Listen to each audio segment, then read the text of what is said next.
un amour interdit, une vie marquée par le désespoir et des choix qui n'auraient jamais dû être faits. Ce qui s'est passé va vous surprendre. La romance entre un prêtre respecté et une jeune immigrée en situation irrégulière semblait offrir une chance de rédemption, mais elle s'est terminée en une tragédie qui a détruit des vies et bouleversé une ville entière. Avez-vous déjà ressenti le poids de décisions sans issue apparente? Dans cette histoire, nous dévoilons comment les secrets et les limites franchies ont mené au point de non-retour, et ce que cette leçon peut nous enseigner sur l'amour, la foi et les dangers d'ignorer nos propres souffrances. Maintenant, avant de commencer, assurez-vous d'être abonné à la chaîne, car je vous propose ici une série de vidéos sur des crimes impliquant des femmes. Ces vidéos ont pour but de vous aider à reconnaître des schémas comportementaux et des situations qui pourraient vous protéger de nombreux dangers, sauvant ainsi votre vie et celle de vos proches et êtres chers. Le silence d'Alberque.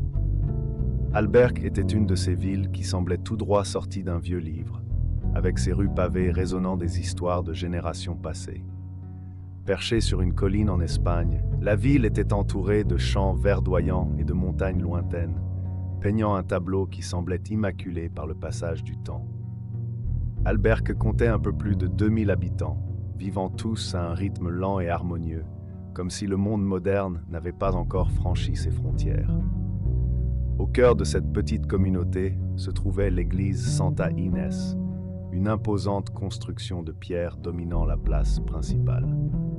Avec sa haute tour et sa cloche qui sonnait religieusement 3 fois par jour, l'église était le cœur battant d'Alberque. Pour beaucoup, elle représentait bien plus qu'un lieu de culte. C'était un point de rencontre où les vies s'entremêlaient et où les secrets restaient enfouis sous ces arcs de pierre. Pouvez-vous imaginer les secrets qui pourraient être dissimulés dans une ville comme Alberque, ou même dans votre propre communauté? Souvent, le danger est plus proche qu'on ne le croit, et reconnaître les signes peut être la clé pour se protéger.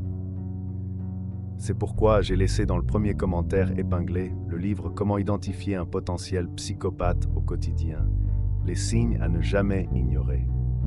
Les exemplaires s'épuisent rapidement. Procurez-vous le vôtre avant qu'il ne soit trop tard et soyez prêts à affronter le danger qui, bien souvent, passe inaperçu. Et là, dirigeant la communauté avec une sérénité inébranlable, se trouvait le père Mato Alvarez. À 42 ans, Mato était l'incarnation même de la vertu que les habitants admiraient. Il semblait porter le poids de chaque confession, de chaque prière, avec une dignité qui inspirait le respect. Toujours vêtu de sa soutane impeccable, il possédait une présence qui faisait fléchir les genoux des plus sceptiques en prière. Mais Mato avait quelque chose qui le distinguait des autres. Bien que sa vie semble parfaitement alignée avec les principes qu'il prêchait, il y avait une solitude dans ses yeux. La nuit, lorsque la ville plongeait dans un silence presque absolu, il restait dans sa modeste maison paroissiale, lisant à la lumière d'une lampe, comme s'il tentait de combler un vide qu'aucune prière ni sermon ne semblait pouvoir combler. Peu de gens savaient à quel point il se sentait isolé. Après tout, Mato était celui vers qui tous se tournaient en cas de besoin, mais vers qui pouvait-il lui-même se tourner? La perte de sa mère dans sa jeunesse et l'absence d'une famille propre l'avaient laissé avec un vide qu'il masquait par son dévouement au sacerdoce. Il occupait ses journées à s'occuper des nécessiteux, organiser des événements communautaires et guider les jeunes de la ville. Mais la nuit, quand le silence d'Alberque semblait encore plus lourd, il affrontait ses propres démons. Malgré sa solitude, Mato ne montrait jamais de faiblesse. Il souriait aux enfants qui couraient sur la place, écoutait patiemment les préoccupations des anciens et rendait régulièrement visite aux malades. C'était comme s'il cherchait constamment à prouver à lui-même et aux autres que la foi suffisait à combler n'importe quel vide. Cependant, Alberque cachait un secret. Quelque chose de sombre était enfoui sous la surface calme de la ville, attendant d'éclater au grand jour. Et le père Mato, avec tout le respect et la confiance qu'il avait acquis, allait devenir une pièce centrale d'un puzzle que personne dans la ville ne savait être en train de se former. C'était cela, le silence d'Alberque. Pas le silence de la tranquillité, mais celui inquiétant de quelque chose sur le point d'être révélé. Et lorsque la première pièce du mystère se mettrait en mouvement, la vie à Albergue ne serait plus jamais la même. Le destin de Lucia Morales. Lucia Morales arriva à Albergue par une froide nuit de novembre, avec pour seul bien une valise usée et un cœur rempli d'incertitudes. À 26 ans, elle avait quitté sa ville natale en Colombie, portée par la promesse d'un emploi qui ne s'était jamais concrétisé. Comme beaucoup d'autres traversant les frontières à la recherche d'une vie meilleure, Lucia avait des rêves bien trop grands pour sa réalité, mais aussi une peur constante qui grandissait de jour en jour. À Albergue, Lucia était presque invisible. Elle se fondait dans le décor discret de la ville, marchant tête baissée et parlant peu, toujours dans la crainte d'attirer l'attention. Sans papier, sa vie était un jeu de survie permanent. Elle travaillait où elle le pouvait, nettoyant des maisons, lavant la vaisselle dans un petit café de la ville et parfois acceptant des tâches plus pénibles dans les environs, comme les récoltes saisonnières dans les champs. L'argent qu'elle gagnait suffisait à peine pour payer le loyer d'une petite chambre à la périphérie, mais elle économisait chaque centime pour envoyer une partie à sa mère malade, restée en Colombie. Avant de continuer, je dois brièvement vous rappeler de prendre dès maintenant votre livre dans le premier commentaire épinglé. Le livre s'intitule « Comment identifier un potentiel psychopathe au quotidien, les signes à ne jamais ignorer » et il pourrait vous sauver, vous et vos proches.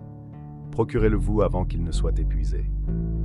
Malgré les difficultés, Lucia conservait une apparence sereine. Elle était de ces personnes qui sourient doucement, même lorsque leurs yeux racontent une toute autre histoire. Elle était généreuse, toujours prête à aider ceux qui en avaient besoin, même si cela signifiait sacrifier encore davantage de son maigre avoir. Mais cette gentillesse ne passait pas inaperçue. Quelques habitants de la ville sympathisaient avec elle, comme Doña Carmen, une vieille dame que Lucia aidait à s'occuper en échange de repas chauds et d'un peu de réconfort émotionnel. Ce qui distinguait vraiment Lucia, c'était sa résilience. Malgré la peur constante d'être expulsée, elle ne cessait jamais de travailler dur et de rêver d'un avenir meilleur.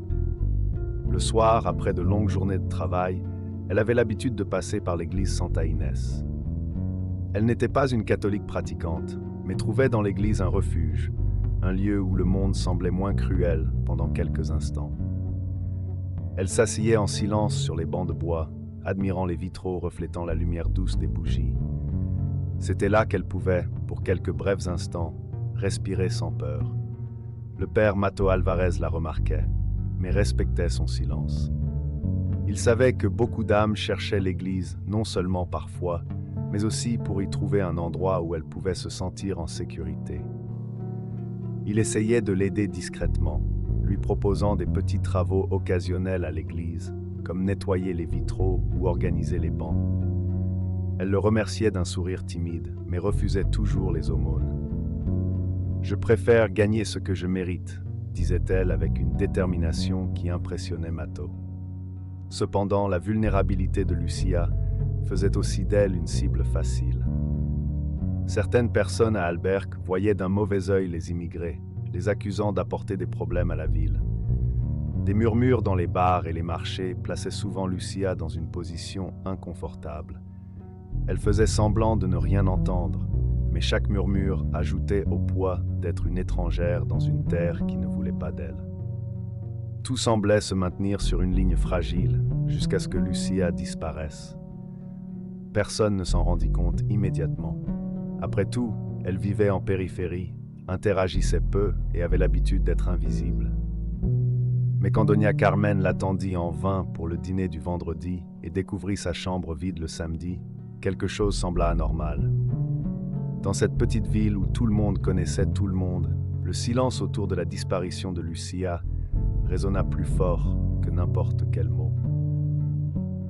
Le destin de Lucia allait devenir le point de départ d'un mystère qui ébranlerait Albergue jusque dans ses fondations. Le premier contact, Lucia Morales avait pris l'habitude de passer par l'église Santa Inés à la fin de ses journées de travail. Ce qui avait commencé comme une simple recherche de moments de paix s'était rapidement transformé en une routine. Il y avait quelque chose dans l'atmosphère de cet endroit qui la faisait se sentir protégée, comme si les murs de pierre ne gardaient pas seulement d'anciennes histoires, mais aussi les murmures de réconfort dont elle avait tant besoin. L'église était particulièrement belle en fin d'après-midi. La lumière dorée du soleil traversait les vitraux, projetant des couleurs vives sur les bancs de bois et l'autel. Lucia choisissait toujours un coin discret, à l'abri des regards curieux. Pour elle, être là n'était pas seulement une question de foi, mais une tentative de trouver un refuge pour son âme fatiguée. Le père Mato Alvarez avait remarqué sa présence dès la première fois. Elle n'était pas comme les autres fidèles, qui venaient accomplir une routine religieuse. Il y avait quelque chose de différent chez Lucia. Peut-être était-ce ce regard inquiet qu'elle lançait vers la porte toutes les quelques minutes, comme si elle était prête à fuir à tout moment. Ou peut-être était-ce le fait que, bien qu'elle soit si réservée, elle semblait s'ouvrir un peu plus à chaque visite, comme si elle prenait courage. Ce fut lors d'un après-midi silencieux, alors que l'église était presque vide, que Lucia décida enfin de s'approcher. Elle marcha hésitante jusqu'au confessionnal, ses mains tremblant légèrement alors qu'elle ouvrait la porte.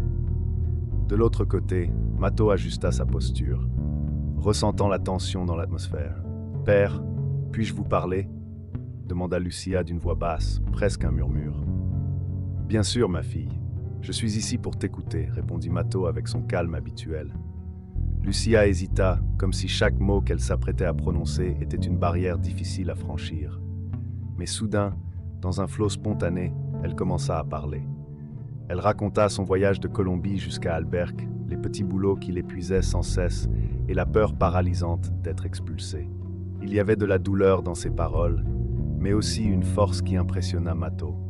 Il l'écouta attentivement sans l'interrompre, la laissant vider son cœur. « Chut, je ne sais plus quoi faire, » conclut Lucia, sa voix tremblante. « On dirait que je fuis toujours quelque chose. Je n'ai jamais de paix. » Mato respira profondément avant de répondre. « Parfois, le poids que nous portons est trop lourd pour être supporté seul. Mais tu n'as pas à le porter seul, Lucia. Cet endroit, ces murs, sont pour tous ceux qui cherchent refuge, peu importe qui ils sont ou d'où ils viennent. » Ces mots furent comme un baume pour Lucia. Pour la première fois depuis longtemps, elle sentit que quelqu'un la voyait réellement, non pas comme une immigrée sans papier ou une travailleuse invisible, mais comme une personne. À cet instant, un lien émotionnel naquit entre eux. Mato devint plus qu'un guide spirituel. Il devint un port sûr au milieu de la tempête de la vie de Lucia. À partir de ce jour, leurs conversations au confessionnal devinrent fréquentes. Lucia s'ouvrit davantage, partageant ses espoirs et ses peurs, tandis que Mato offrait des conseils et des prières. Il savait qu'il ne pourrait pas résoudre tous ses problèmes, mais il était déterminé à faire tout ce qu'il pouvait pour alléger le fardeau qu'elle portait.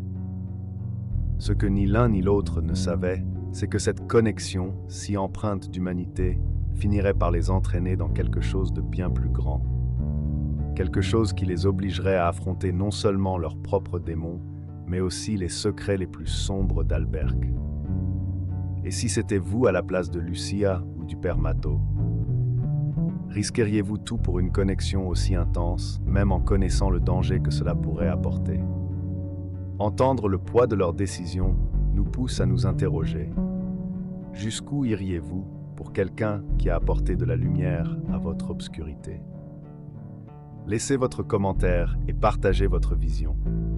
Votre opinion pourrait révéler de nouvelles perspectives sur cette histoire si intense, et peut-être même aider à prévoir les risques que cette relation s'apprêtait à affronter.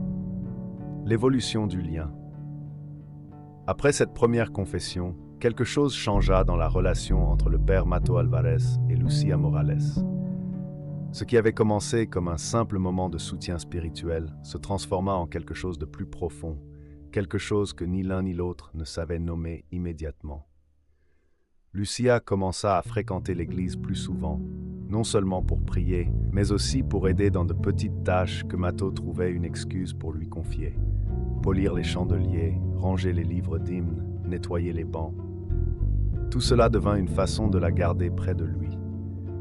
Les gestes de Mato, initialement discrets, commencèrent à se faire remarquer par les rares personnes qui observaient la jeune Colombienne. Il lui offrait discrètement des sacs de provisions ou glissait une petite somme dans une enveloppe sous prétexte d'une aide communautaire. Il faisait toujours cela avec précaution, comme s'il craignait que les autres ne mal interprètent sa charité. Pour Lucia, ces actes étaient plus qu'une simple aide. Ils représentaient la preuve que finalement, quelqu'un se souciait d'elle. « Vous n'avez pas besoin de faire ça, mon père, » disait Lucia avec un sourire timide. « Je m'en sors. »« Et moi, je le fais aussi pour moi, » répondait Mato, sa voix empreinte d'une sincérité qui la laissait sans mots. Il justifiait ses actions comme faisant partie de sa mission, mais au fond, il commençait à comprendre que sa motivation allait au-delà de son devoir. Avec le temps, leurs rencontres devinrent plus personnelles. Mato prenait soin d'écouter Lucia, non seulement en tant que confesseur, mais comme quelqu'un réellement intéressé par la femme derrière les difficultés. Il lui posait des questions sur sa vie en Colombie, sur sa mère qu'elle soutenait à distance, sur ses rêves et ses peurs.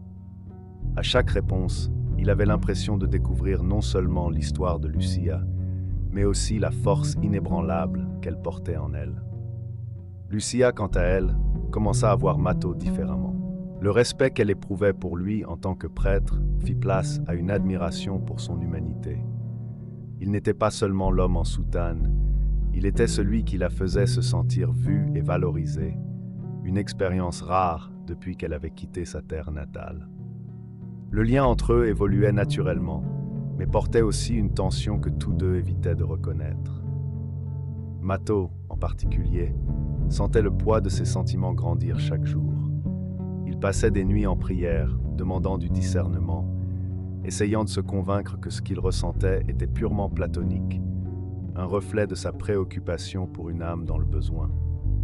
Mais quand Lucia entrait dans l'église, apportant avec elle ce sourire timide et une présence qui illuminait jusqu'aux coins les plus sombres, Mato savait que quelque chose en lui était en train de changer.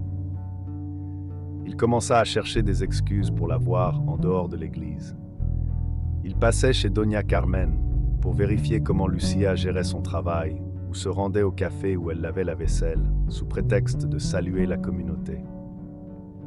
Lucia, toujours reconnaissante pour sa gentillesse, ne percevait pas la bataille intérieure que Mato menait.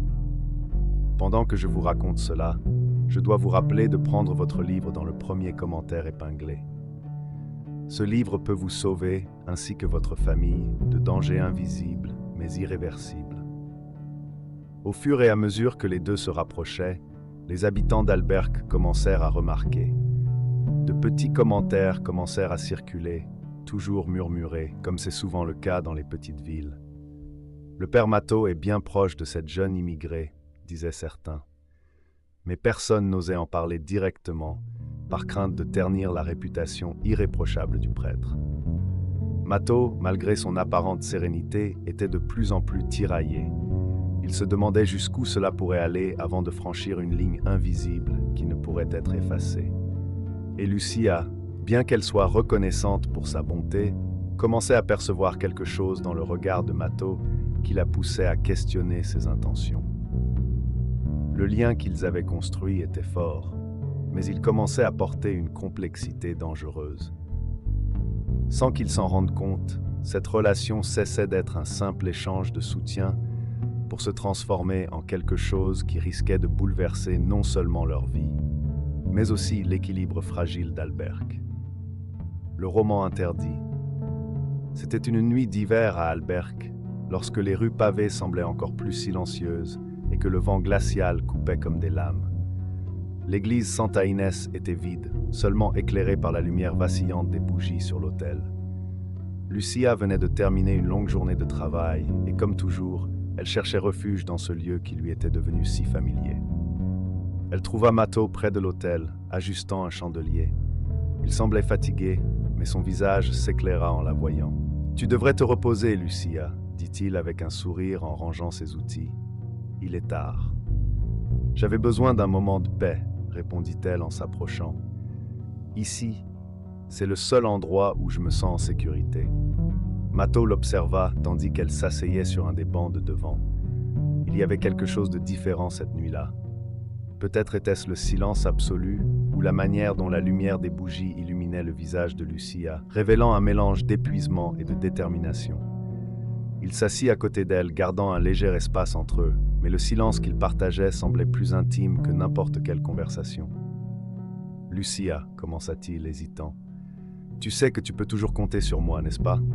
Elle se tourna vers lui et leurs regards se croisèrent. « Je le sais, mon père. Tu es la seule personne qui m'écoute vraiment, qui se soucie de moi. » Ce qui arriva ensuite semblait inévitable. Mato tendit la main pour toucher la sienne, un geste qui, jusqu'à ce moment, avait toujours été empreint d'un soin paternel. Mais cette fois, au lieu de retirer sa main rapidement, ils laissèrent le contact se prolonger. La chaleur de ce geste sembla briser les barrières invisibles qui avaient retenu leurs sentiments jusqu'alors. « Mato », murmura Lucia, sa voix pleine d'émotion, utilisant son prénom sans son titre pour la première fois. « Je ne devrais pas, répondit-il presque dans un souffle, sans pour autant retirer sa main. Ce n'est pas juste. » Cependant, aucun mot de reproche ou de culpabilité ne fut prononcé. Au lieu de cela, le geste innocent se transforma en un instant chargé de sens. Mato se pencha légèrement, et Lucia fit de même. C'était comme si tout le poids du monde avait disparu à cet instant, ne laissant que d'eux et le silence réconfortant de l'église. Le baiser fut bref, hésitant, mais rempli d'émotions refoulées. Lorsqu'ils se séparèrent, un silence pesant s'installa, tous deux conscients de la ligne qu'ils venaient de franchir. Mato détourna le regard, luttant contre le tumulte de pensées qui l'envahissait. Lucia, quant à elle, semblait partagée entre la culpabilité et la joie d'avoir enfin laissé ses sentiments s'exprimer. « Mato, commença Lucia, mais il l'interrompit, serrant sa main avec plus de fermeté. « Ne dis rien, je t'en prie. J'ai besoin de réfléchir. » Il se leva brusquement et se mit à marcher près de l'autel, passant ses mains dans ses cheveux, tout en essayant de rassembler ses pensées. Mato savait ce que cela signifiait. Il savait que les vœux qu'il avait faits en tant que prêtre étaient en péril, que sa position dans la communauté pourrait être détruite si quelqu'un découvrait la vérité. Mais, par-dessus tout, il savait qu'il ne pouvait plus nier ce qu'il ressentait pour Lucia. À partir de cette nuit, leur relation prit une tournure nouvelle et dangereuse. Ils commencèrent à se voir en secret, loin des regards curieux d'Alberch. Le prêtre justifiait ces rencontres comme un acte de compassion, une façon d'offrir du soutien à Lucia dans sa situation difficile. Mais au fond de lui, il savait que ce n'était plus une question de compassion. C'était quelque chose de bien plus grand, quelque chose qu'il n'avait jamais ressenti auparavant. Lucia, de son côté, était tiraillée. D'un côté, elle savait le risque que Mato prenait en s'impliquant avec elle. De l'autre, c'était la première fois que quelqu'un la faisait se sentir aimée et valorisée de manière si intense. Ils étaient comme deux mondes en collision, cherchant un équilibre dans une situation qui semblait vouée à la catastrophe. La tension augmentait à chaque rencontre. Mato commença à manquer certains engagements mineurs à la paroisse, ce qui ne passa pas inaperçu auprès de quelques fidèles. Lucia, quant à elle, essayait de maintenir sa routine discrète, mais la peur d'être découverte la suivait comme une ombre. Chaque regard, chaque mot murmuré entre eux semblait porter le poids d'un secret qu'ils savaient tous deux intenable. Alors que leur romance clandestine fleurissait, Mato se trouvait confronté à un conflit intérieur de plus en plus profond. Ses prières, autrefois centrées sur le bien-être de sa communauté, devinrent des supplications désespérées pour obtenir de la clarté. Il se demandait s'il pouvait continuer à être prêtre, s'il trahissait non seulement sa foi, mais aussi les personnes qui lui faisaient confiance. Ce qui avait commencé comme un lien d'empathie et de compassion évolua en quelque chose d'interdit et de bouleversant. Et, au fond, ils savaient tous deux qu'ils dansaient sur une ligne dangereuse, prête à se briser. Ce qu'ils ne pouvaient pas prévoir, c'était comment cette romance secrète deviendrait l'épicentre d'un mystère qui changerait Alberch à jamais. Le déclin de l'apparence publique. Aux yeux de la communauté d'Alberch, le père Mato Alvarez avait toujours été un pilier de stabilité et de vertu. Il était ce leader spirituel qui connaissait le nom de chaque fidèle, veillait à rendre visite aux malades et se montrait toujours disponible pour conseiller ceux en quête de guidance. Mais avec le temps, un changement subtil commença à devenir évident. Mato, autrefois connu pour son énergie et sa présence constante, semblait désormais distrait. Pendant les messes, ses homélies, autrefois éloquentes et inspirantes, devinrent courtes et mécaniques, comme s'il ne faisait qu'accomplir une tâche. Il se perdait souvent dans ses pensées, le regard fixé dans le vide, tandis que la congrégation attendait des paroles qui ne venaient pas. C'était comme si le prêtre que tout le monde connaissait s'effaçait lentement. Les premiers à le remarquer furent les fidèles les plus assidus. Doña Carmen, qui ne manquait jamais une messe, commenta à ses amis au marché. Le père Mato a l'air fatigué. Vous avez vu hier, il a même oublié de bénir l'eau bénite au début de la célébration. D'autres commencèrent à être d'accord, et bientôt les murmures discrets devinrent des conversations plus larges. Il agit de manière étrange, disait l'un. Peut-être qu'il est malade, supposait un autre. Ou alors, il traverse une crise de foi, suggérait un troisième. Ces rumeurs se répandirent rapidement dans les rues d'Alberque. Dans une si petite ville où les vies des habitants étaient profondément imbriquées, tout changement de comportement attirait l'attention. Mais peu savaient que l'agitation de Mato n'avait rien d'une crise de foi ordinaire. La vérité était qu'il était consumé par un conflit intérieur. Chaque nuit, alors que la ville s'endormait, Mato s'agenouillait devant l'autel, livrant une bataille silencieuse entre ses vœux et ses sentiments pour Lucia. Il implorait pardon, clarté, la force de résister aux tentations qui occupaient désormais toutes ses pensées. Mais en même temps, il trouvait des excuses pour continuer à voir Lucia, justifiant les émotions qui le dominaient. Ses sentiments commencèrent à affecter non seulement sa posture à l'église, mais aussi ses interactions avec les autres. Il évitait les conversations prolongées avec les fidèles, craignant qu'ils ne devinent sa vulnérabilité. Ses gestes devinrent plus précipités, ses visites aux malades moins fréquentes. Même ceux qui l'écoutaient auparavant avec patience remarquèrent ce changement. « Père, vous allez bien ?»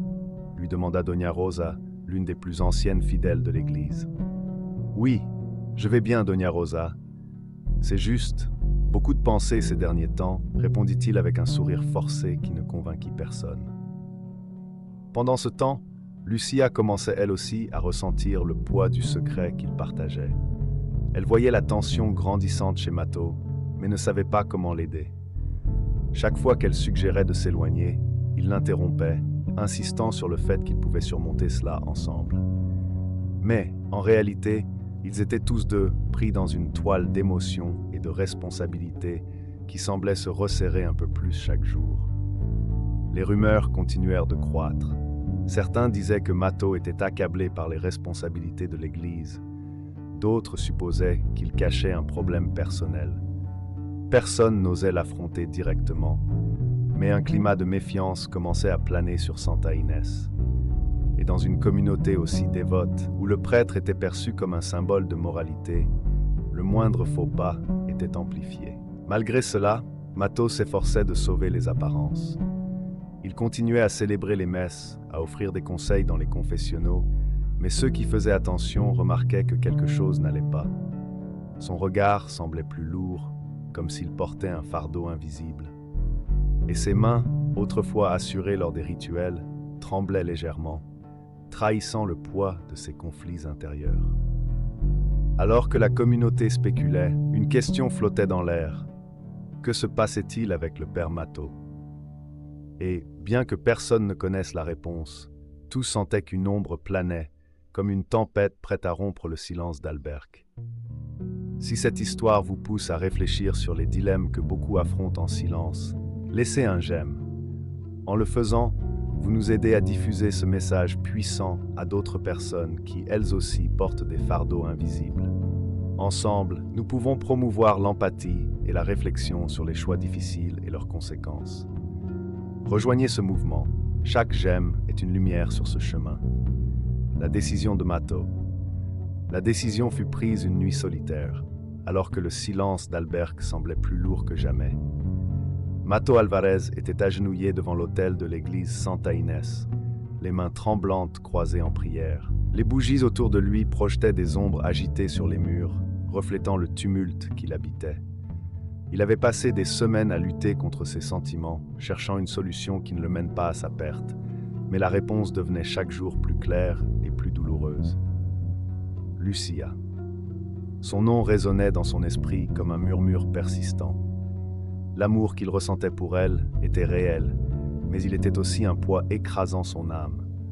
Mato ne pouvait plus ignorer ce que cela signifiait pour sa foi, ses vœux et sa position dans la communauté. La relation, née d'empathie et de soins, menaçait maintenant de détruire tout ce qu'il avait construit. Il resta dans cette position pendant des heures, suppliant Dieu de lui offrir une guidance, une force qu'il ne trouvait plus en lui-même. Lorsqu'il se releva enfin, une détermination inédite brillait dans son regard. Il savait ce qu'il devait faire, même si cela signifiait briser son propre cœur. La nuit suivante, Mato demanda à Lucia de le retrouver dans le jardin de l'église, un endroit isolé où ils avaient l'habitude de tenir leurs conversations les plus privées. L'air était glacial et les étoiles scintillaient intensément dans le ciel sombre, mais aucune beauté naturelle ne pouvait alléger le poids de cette discussion. « Lucia, merci d'être venue, » dit Mato, tentant de garder une voix ferme, mais trahissant la douleur dans ses mots. « Pourquoi tant de mystère, Mato ? » « Tu sembles différent, » répondit-elle, l'air inquiet. Il prit une profonde inspiration, cherchant la force de continuer. « J'ai besoin de te parler de quelque chose d'important, quelque chose qui me ronge. » Lucia se pencha légèrement, comme pour réduire la distance émotionnelle qu'elle sentait se creuser entre eux. « Parle, tu sais que tu peux tout me dire. » Mato baissa les yeux, incapable de soutenir son regard. « Lucia, je ne peux plus continuer ainsi, avec nous. Ce n'est pas juste, ni pour toi, ni pour moi, ni pour ceux en quoi je crois. » Ces mots frappèrent Lucia comme un coup. Elle cligna des yeux, tentant de comprendre ce qu'il voulait dire. « Tu veux dire que tu mets fin à tout ? » « Oui, » répondit-il, la voix tremblante. « Je dois arrêter. Pas parce que je ne tiens pas à toi, mais parce que je tiens trop à toi. Cela nous détruit. Cela m'éloigne de tout ce que je suis, et cela te met dans une position que tu ne mérites pas. » « Tu crois que c'est facile pour moi ?» répliqua-t-elle, sa voix chargée d'émotion. « J'ai placé ma confiance en toi, Mato. Tu es la seule personne qui m'a fait sentir que je n'étais pas seul. Et maintenant, tu vas simplement abandonner. » Mato sentit la douleur dans ses paroles, mais il resta ferme. « Je n'ai jamais voulu te blesser, Lucia. Jamais. Mais continuer serait pire. Je dois retrouver ma foi, mon intégrité. Et toi, tu mérites quelqu'un qui puisse tout te donner, pas quelqu'un qui vit déchiré entre l'amour et la culpabilité. » Lucia resta silencieuse, les larmes brillant dans ses yeux. Au fond, elle savait qu'il avait raison, mais cela ne rendait pas ses mots moins douloureux. « Et que vais-je faire maintenant, Mato ? Que vais-je faire sans toi ? Tu es forte, Lucia, plus forte que tu ne le crois. Je sais que tu trouveras ton chemin, même sans moi. Je prierai toujours pour toi. » La conversation s'arrêta là, laissant les deux plongés dans un mélange de tristesse et de résignation. Lucia quitta le jardin sans se retourner, tandis que Mato resta seul, sentant le froid de la nuit pénétrer jusqu'à ses os. Il savait qu'il avait fait ce qui était juste, mais la culpabilité et le manque ne disparaîtraient pas si facilement. Dans les jours qui suivirent, Mato tenta de se concentrer sur ses obligations de prêtre.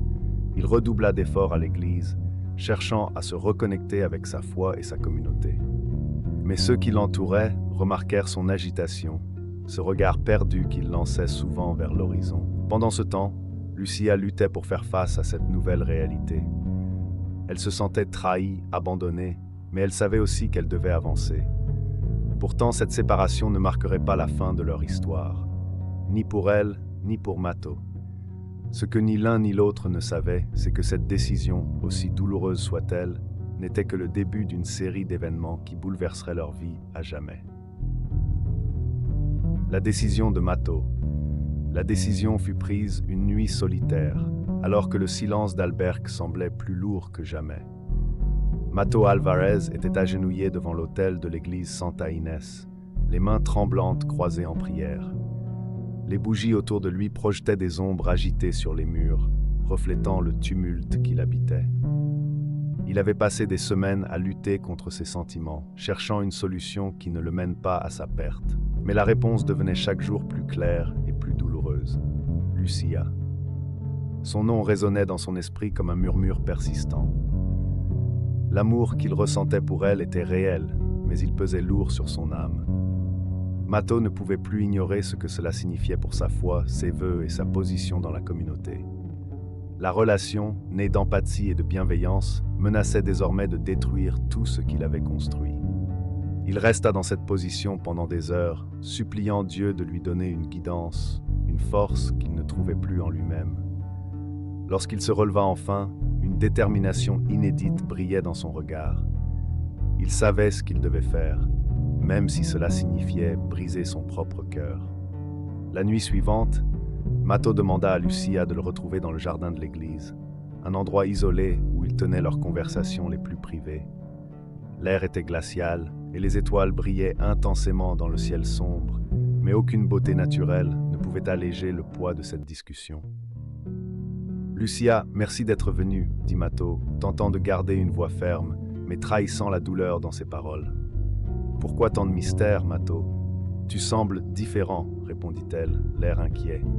Il prit une profonde inspiration, cherchant la force de continuer. « Je dois te parler de quelque chose d'important, quelque chose qui me ronge. » Lucia se pencha légèrement comme pour réduire la distance émotionnelle qu'elle sentait se creuser entre eux. « Parle, tu sais que tu peux tout me dire. » Mato baissa les yeux, incapable de soutenir son regard.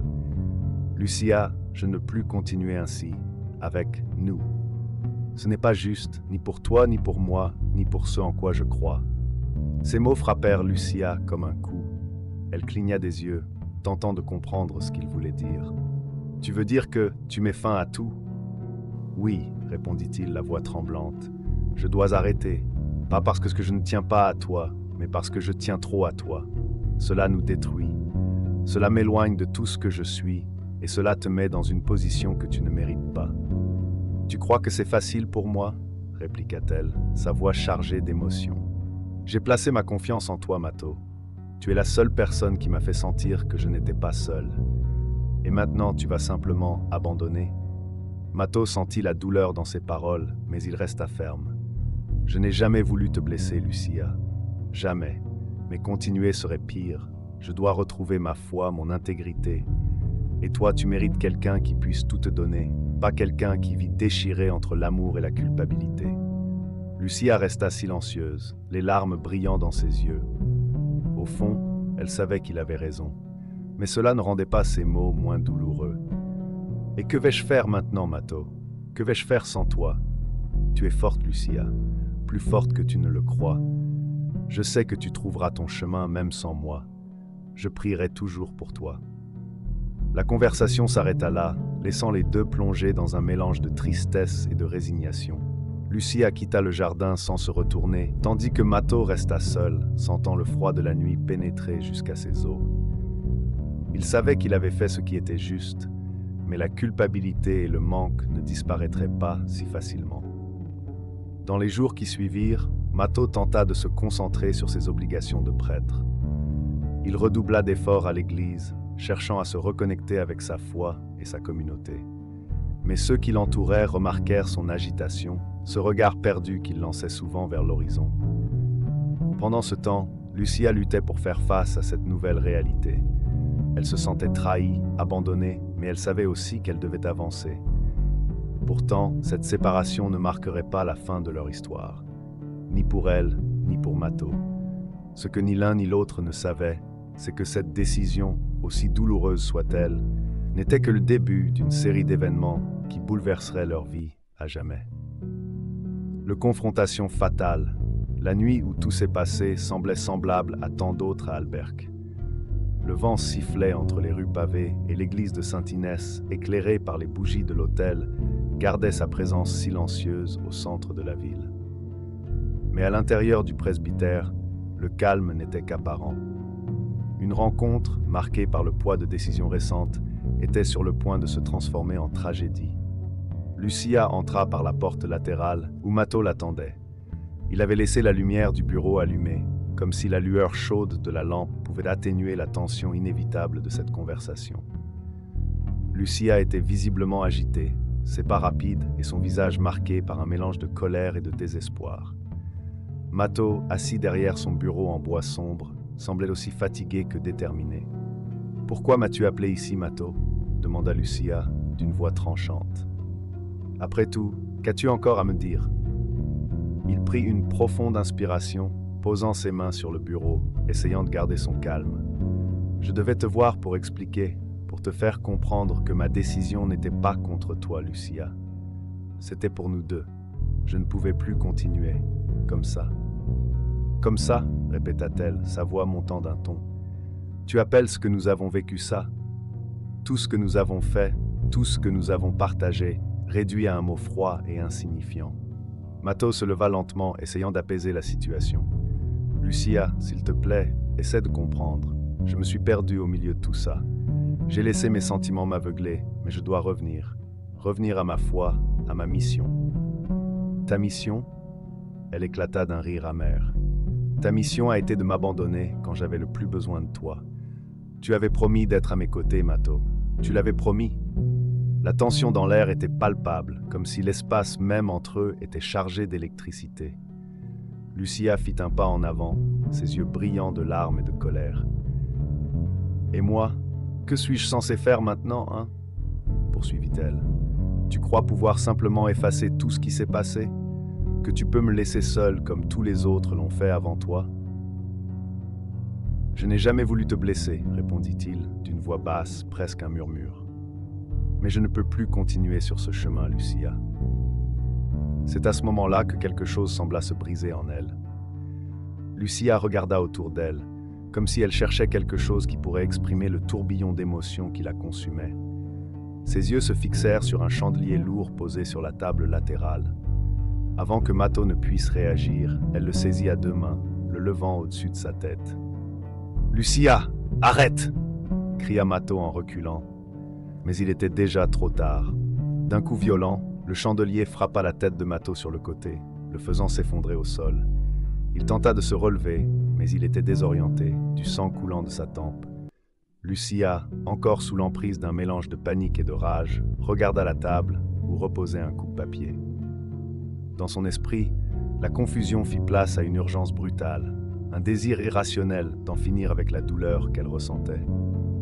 Elle saisit l'objet et, dans un geste qui semblait hors de son contrôle, porta un coup à la poitrine de Mato. Le bruit sourd du métal traversant le tissu et la chair résonna dans la pièce, suivi du souffle douloureux de Mato.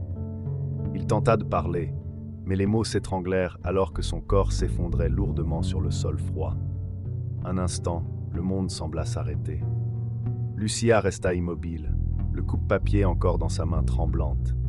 Le sang commençait à se répandre autour de Mato, formant une flaque sombre qui reflétait la lumière jaune du bureau. Le visage de Lucia se déforma sous l'effet de l'horreur et de l'incrédulité. Qu'avait-elle fait? Elle tomba à genoux à côté de lui, maintenant en larmes, murmurant « Mato, s'il te plaît, ne me laisse pas. Je ne voulais pas, je ne voulais pas. » Mais il était trop tard. Sa respiration devint irrégulière, puis cessa complètement. Le silence qui suivit était assourdissant, seulement interrompu par le son lointain de la cloche de l'église marquant minuit. Lucia, désormais en état de choc, comprit qu'elle ne pouvait pas rester là.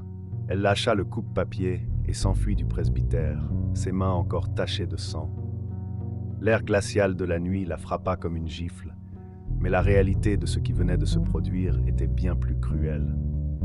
Alberc, encore plongé dans le sommeil tranquille de ses habitants, était sur le point de se réveiller face à un scandale qui ébranlerait ses fondations.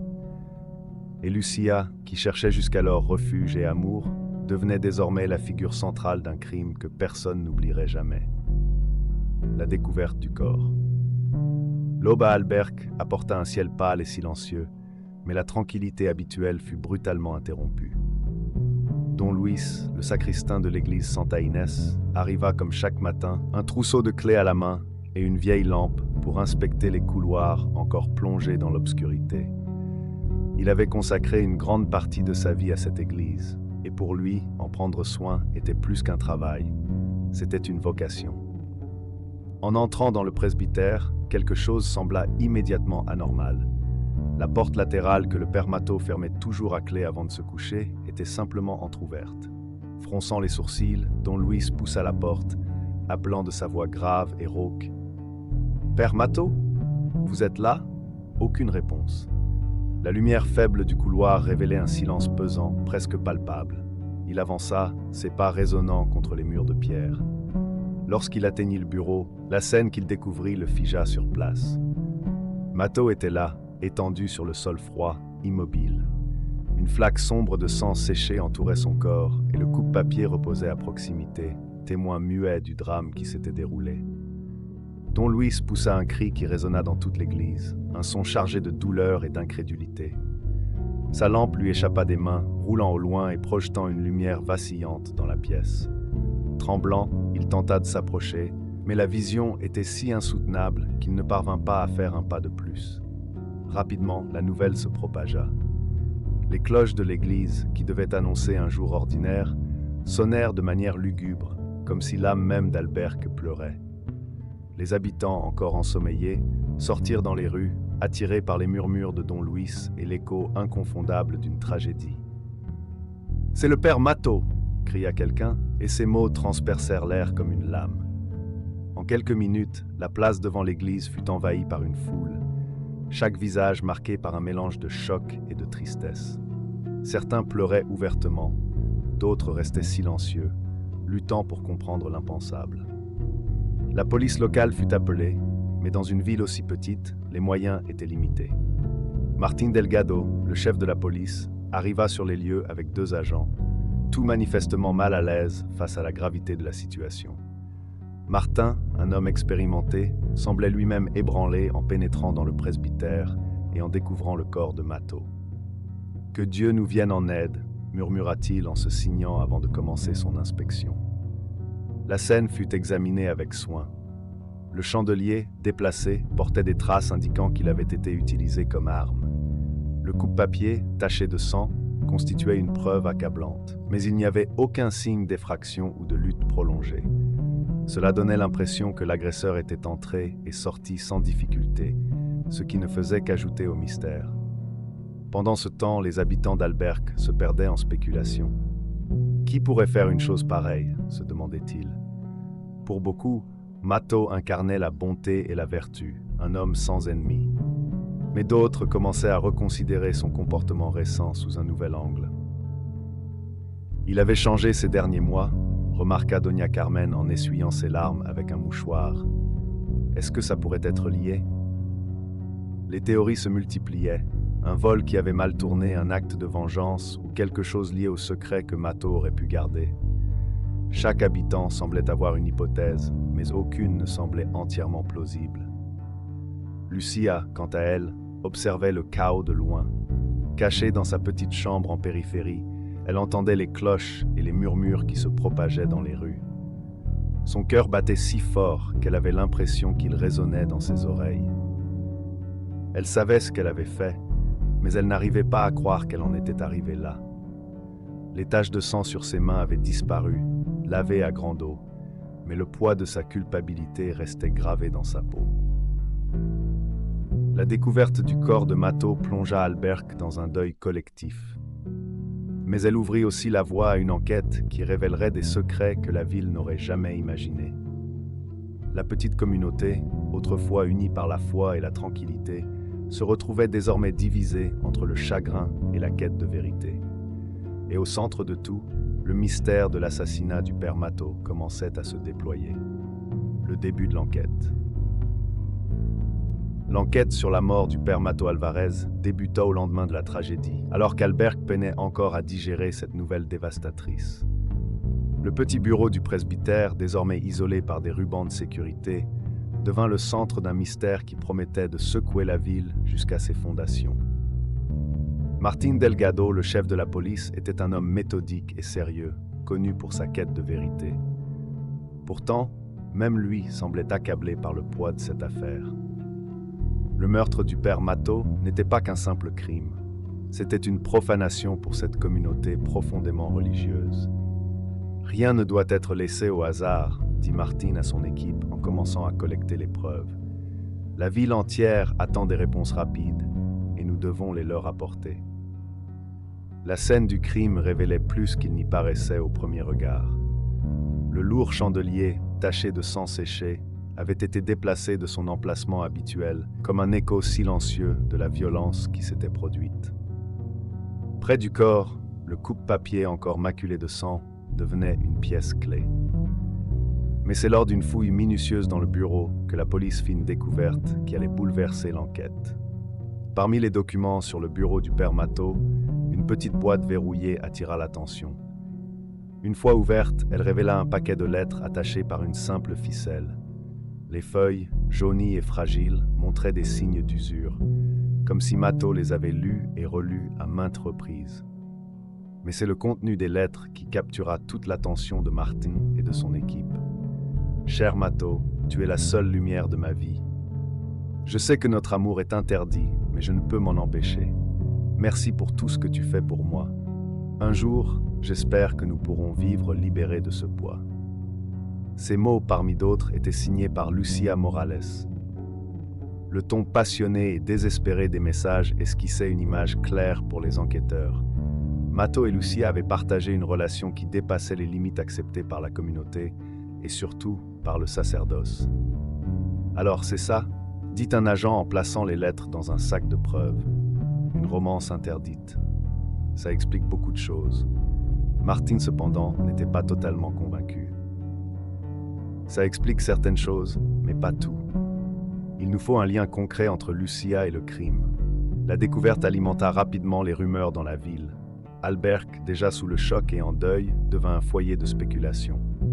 Les habitants, autrefois unis dans leur admiration pour Matteau, se divisaient désormais entre incrédulité et jugement.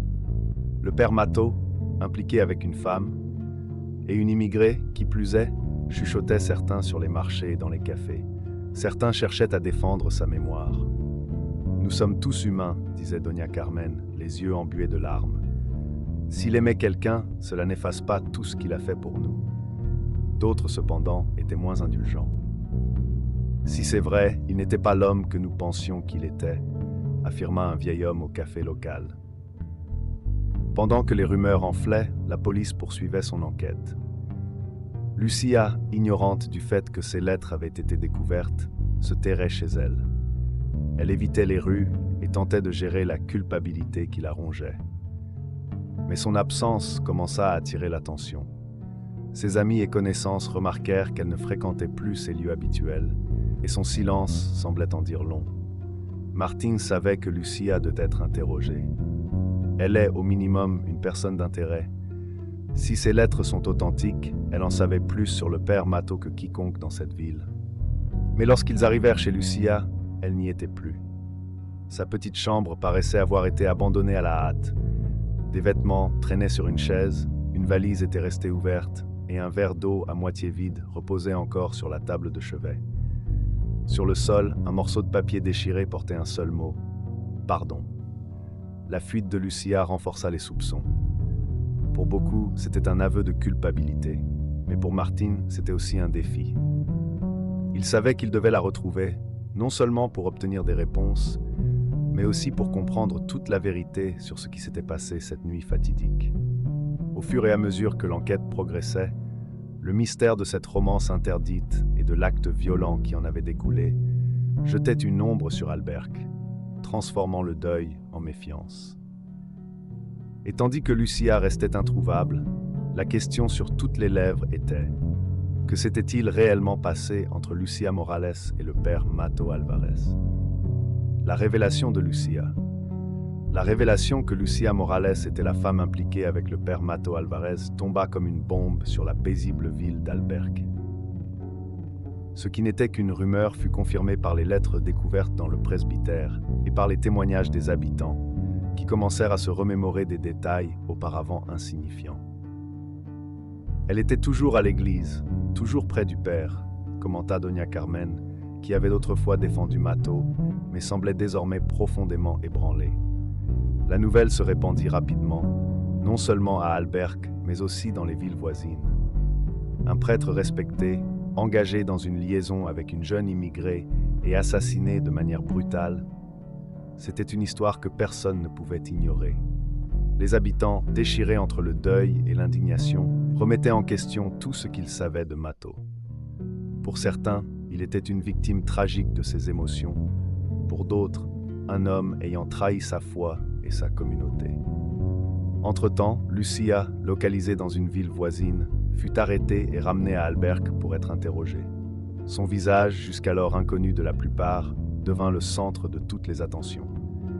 Escortée par la police jusqu'au poste, elle gardait la tête baissée, mais ne put échapper au regard accusateur et aux murmures des habitants rassemblés sur la place.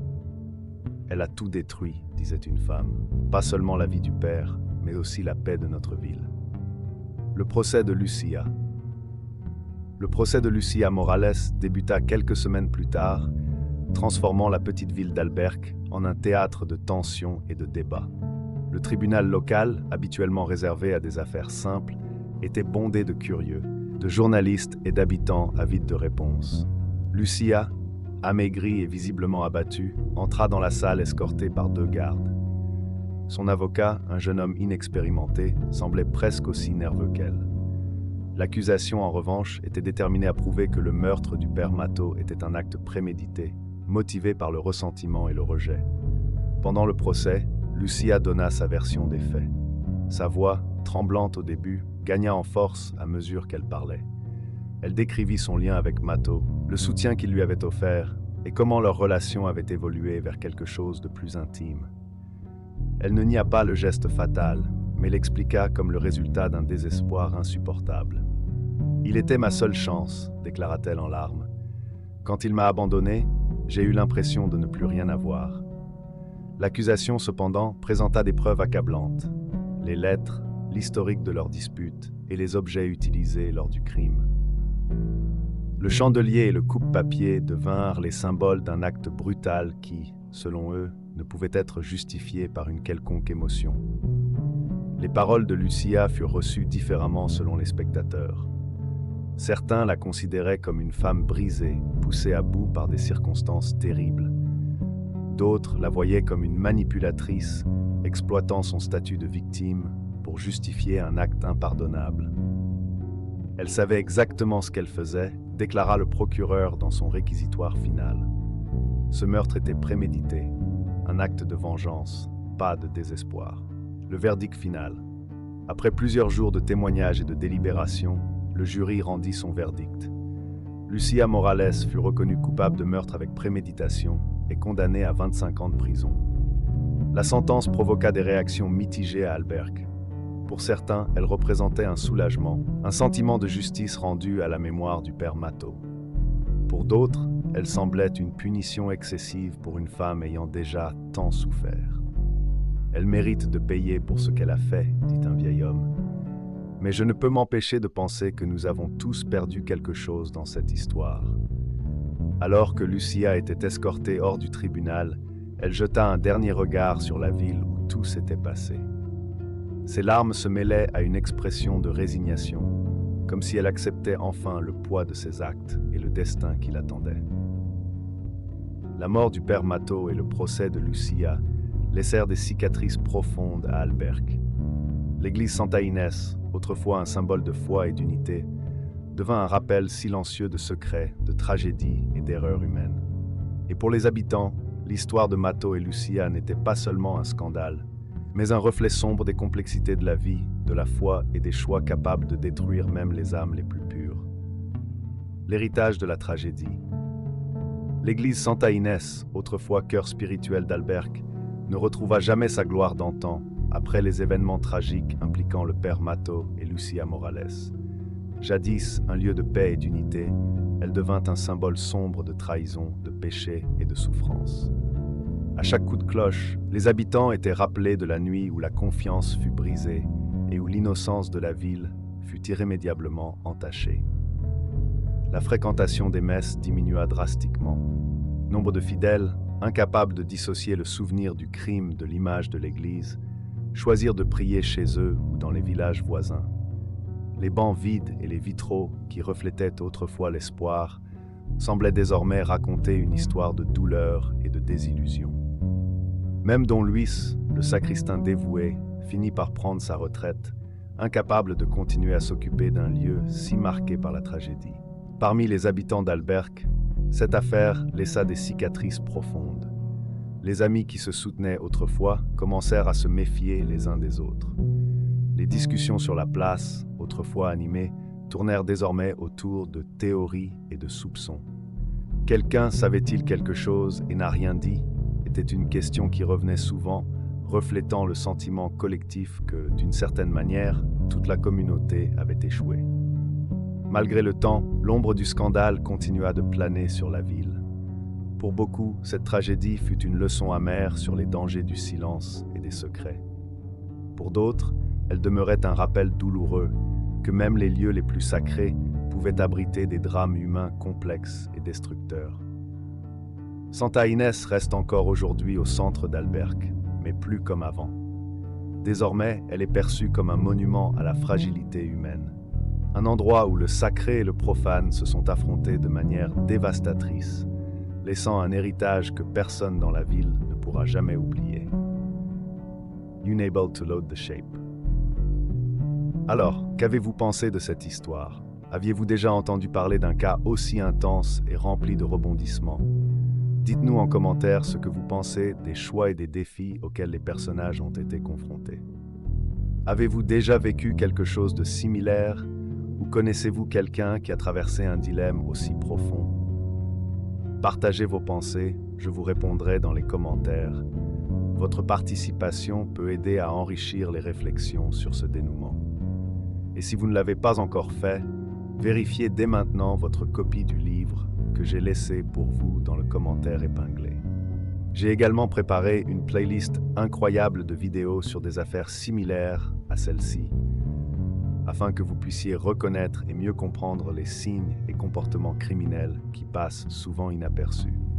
En plus de la playlist, je vous propose une affaire spéciale où un dénouement inattendu révèle un schéma de comportement qui pourrait changer votre regard sur ces situations. Ne manquez pas cette opportunité d'apprendre et de vous protéger. Restez vigilants et toujours attentifs aux signaux. À très bientôt pour une nouvelle vidéo.